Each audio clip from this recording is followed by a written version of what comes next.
Hello दोस्तों।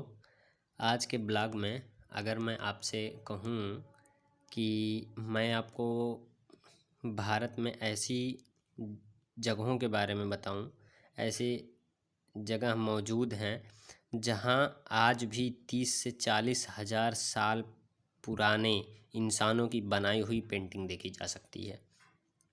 ये अपने में ही एक यूनिक पॉइंट्स हो जाता है। तो क्या आप लोग विश्वास करेंगे? और अगर मैं कहूँ कि उत्तर प्रदेश की एक घाटी से ऐसे प्रमाण मिले हैं जिनसे पता चलता है कि आदिम मानव ने खेती की ओर पहला कदम बढ़ाया था। आज हम जानेंगे इसी प्रकार के 3 ऐसे सभ्यताओं, ऐसे स्थानों के बारे में जो कि भीमबेटका, बेलन घाटी और सोहन घाटी हमको देखने के लिए मिलती है, जो हमें लाखों साल पुराने मानव जीवन की कहानियाँ बतलाती हैं कि हाँ, यहाँ पे किस प्रकार से कैसे मानव रहे हैं, कैसे सभ्यताएं आई हैं, किस प्रकार से वो लोग सभ्यताओं में आगे बढ़े हैं। इस चीज़ को हम लोग जानेंगे। तो यहाँ पे जो ये भीम बेटका दिया गया है, बेलन घाटी और सोहन घाटी, ये मानव इतिहास के सबसे बड़े प्रमाण हैं। यानी यहाँ पे जो ह्यूमंस फैक्ट्स थे, ये सबसे ज़्यादा बड़े थे। जैसे ये स्थल महत्वपूर्ण क्यों हैं? सबसे ज़रूरी बात तो ये है कि आखिर हम लोग इसको पढ़ रहे हैं तो ये क्यों महत्वपूर्ण है, क्यों इतना ज़रूरी है ये पॉइंट, ये टॉपिक। तो ये देखते हैं, जब लिखित इतिहास नहीं था, यानी जब कोई लिखित प्रमाण नहीं मिलता था, कहीं पे कोई तथ्य या कोई लिखित चीज़ हमको देखने के लिए नहीं मिलती थी, तब हमें कैसे पता चला कि आदि मानव कैसे रहता था। इस चीज़ की इन्फॉर्मेशन, आदि मानव किस प्रकार से यहाँ पे रहता था, इस चीज़ की नॉलेज हमको कैसे हुई। जैसे पुरातत्व साइट्स पे हम लोग देखते हैं तो वहाँ पे हमको क्या देखने के लिए मिलता है, पुरातत्वविदों ने गुफाएं, पत्थर के औजार और हड्डियों और चित्र खोजे। अब यहाँ पे पत्थरों के औजार अलग अलग प्रकार के, कई टाइप्स के पत्थर के औजार देखने के लिए मिले थे। हड्डियाँ, कई प्रकार की हड्डियाँ देखने के लिए मिली थी। ह्यूमंस बोन्स मिल सकती हैं और फिर एनिमल्स बोन भी मिल सकती हैं। कई प्रकार के ऐसे अनेक प्रकार के हड्डियाँ हमको देखने के लिए यहाँ पे मिली। इन्हीं में से हमें प्रागैतिहासिक जीवन के बारे में जानकारी मिलती है कि हाँ, उस टाइम के मानव कैसे थे। जैसे हम लोग एक इमेजिन करते हैं हमेशा कि हाँ, ये प्रागैतिहासिक मानव ऐसा रहा होगा, एकदम फ्री, झिंगा लाला हू हू करके जीता होगा, कहीं भी सोता था, किसी भी पेड़ से फल तोड़ा खा गया, इधर खेलता था उधर खेलता था, ना एग्ज़ाम की टेंशन, ना पढ़ाई की टेंशन, ना परीक्षा की टेंशन, किसी चीज़ का टेंशन नहीं था। तो इस ब्लॉग में हम लोग वही समझते हैं कि हाँ, मानिए, इमेजिन करिए कि हम लोग ही उस टाइम पे उस जीवन को जी रहे हैं, झिंगा लाला हू हू करते हुए प्रागैतिहासिक जीवन हम लोगों ने जीना प्रारंभ कर दिया था, उसको जानना प्रारंभ कर दिया कि हाँ, किस प्रकार से थे। अब वहाँ रहने के लिए हम लोगों ने गुफाएं खोज ली थी, तो दिन भर झिंगा लाला हू हू करते थे और फिर रात के समय गुफाओं में सो जाते थे। और कोई जानवर अगर आता था तो पत्थरों के औजार से उनको झिंगा लाला हू हू करवाते थे हम लोग। फिर आगे हम लोग देखते हैं कि आज जिन 3 स्थानों की बात करेंगे, यानी जो 3 इम्पॉर्टेंट्स प्लेस हमको इस ब्लॉग में देखने के लिए मिलेंगे, वो झिंगा लाला हू हू की दृष्टि से बहुत ज़रूरी होंगे। वे भारत और भारतीय उपमहाद्वीप के सबसे महत्वपूर्ण प्रागैतिहासिक स्थानों में गिने जाते हैं। यानी वो भारतीय उपमहाद्वीप, यानी ये जो भारतीय उपमहाद्वीप अपना है, यहाँ के सबसे ज़्यादा फेमस हैं और सबसे महत्वपूर्ण प्रागैतिहासिक स्थलों में गिने जाते हैं। यानी सबसे ज़्यादा आदिम मानव यहाँ, हमारे यहाँ पे जो यूनिक्स मानव मिले थे वो मिले थे। पुरातत्व में वास्तव में हम क्या कर सकते हैं? आज के ब्लॉग को अगर देखा जाए तो आज के ब्लॉग में हम लोग पुरातत्व में ही चले गए हैं। आज का ब्लॉग अपना पुरातत्व में है। वहाँ पे हम लोग क्या कर रहे हैं? अतीत की खोज कर रहे हैं, और अतीत की खोज हम लोग अपने विचारों से ही कर सकते हैं। भीमबेटका हम लोग देखते हैं, जो कि सबसे पहले बात करते हैं। अगर सबसे पहले किसी पॉइंट तथ्य की बात करेंगे तो सबसे पहले बात करते हैं कि भीमबेटका की यह मध्य प्रदेश के रायसेन ज़िले में स्थित है। यानी आज तो ये मध्य प्रदेश है, पहले के टाइम में ये क्या रहा होगा, क्या इमेजिन किया जा सकता है। आज के ब्लॉग का फर्स्ट कंटेंट ये बन सकता है कि क्या ये मध्य प्रदेश उस टाइम किस नाम से जाना जा सकता था। वो लोग यहाँ को क्या कहते हैं, ऐसे 2-3 लोग मिल के यहाँ क्या कहते होंगे, चलो वहाँ पे झिंगा लाला हू करने चलना है, तो वो मध्य प्रदेश के किस प्लेस में आता था, या इस प्लेस का ही क्या नाम हुआ करता था। रायसेन ज़िले में स्थित था। ये रायसेन तो मान लीजिए हम आज मानते हैं स्थित है, तो उस टाइम में ये रायसेन क्या था। यहाँ पे सबसे बड़ा पॉइंट ये है कि ये रायसेन वहाँ पे क्या था। यहाँ 700 से अधिक शैलाश्रय रॉक शेल्टर्स मिले, जिनमें से कई हजारों साल पुराने चित्र बने हुए मिले। यानी हम क्या समझ सकते हैं कि आज जो हम लोग आनंद और फन जो एंजॉय करते हैं, ये हजारों साल पहले बना दिया गया था।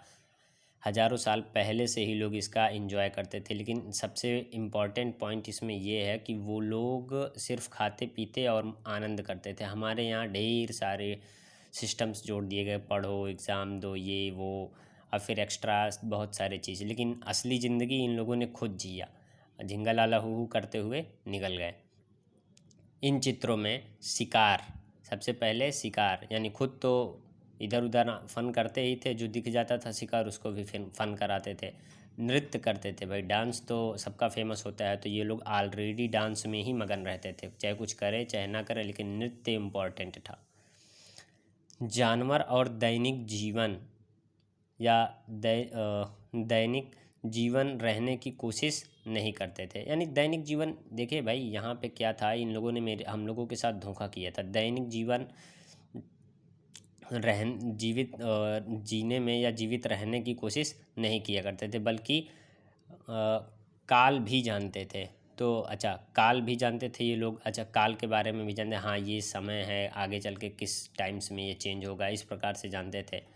और हमने तो सोचा कि दैनिक जीवन नहीं जीते हैं, यानी हम लोग जो जिस तरह से जीते हैं ऐसे नहीं, उठो ब्रश करो, ये फिर बाकी सारी दैनिक क्रियाएं होती हैं। यहाँ उठे, भाला लिए अपना, झिंगा लाला हू करते हुए निकल गए, जो मिला खा पी के आराम से फन करते गए। फिर हमको देखने के लिए मिलता है यहाँ पे कि इसी महत्व के कारण भीमबेटका को यूनेस्को वर्ल्ड हेरिटेज साइट का दर्जा मिला। भाई बहुत फेमस चीज़ ये बन गई थी आगे चल के।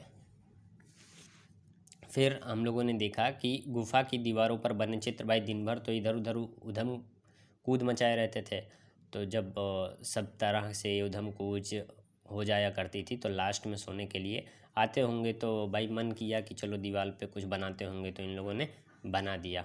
जैसे हम लोग क्या कर रहे हैं, आज खाली बैठे हैं तो ब्लॉग ही बनाने लगे। बेलन घाटी, अब चलते हैं यूपी की बेलन घाटी की ओर। यह प्रयागराज और मिर्ज़ापुर क्षेत्र के पास स्थित मानी जाती है। अपना ये जो यूपी है, यूपी में फ़न ज़्यादा है।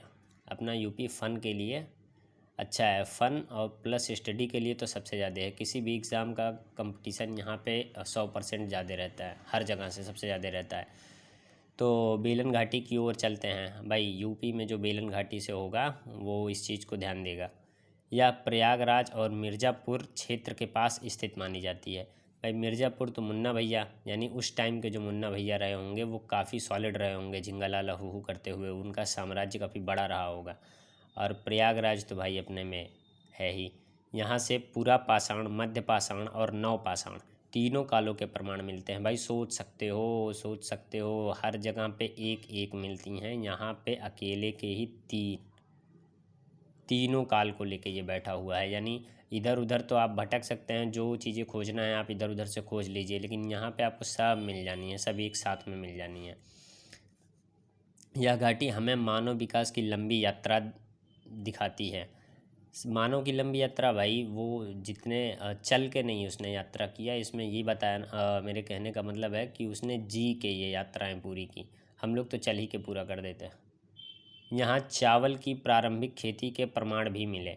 यानी भाई सबसे इम्पॉर्टेंट चीज़ है भाई, हम लोगों ने चावल अगर ना खाया होता तो आज हम लोगों के पेट नहीं निकले होते। ये जो पेट से हम लोग परेशान हैं ये उसी समय की देन है। अगर इसकी खोज ना की गई होती तो सोचो भाई आज हम लोग पेट वाले नहीं हुए होते, लंबा लंबा तोन लेके नहीं चलते, फ्लैट में चलते, सिक्स पैक लेके चलते।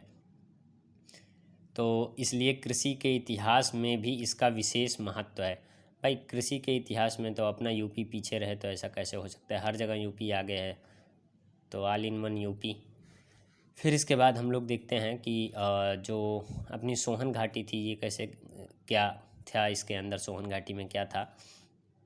अगर बात करते हैं सोहन घाटी की तो देखते हैं कि यह वर्तमान पाकिस्तान में सिंधु घाटी की एक सहायक नदी के क्षेत्र में स्थित है।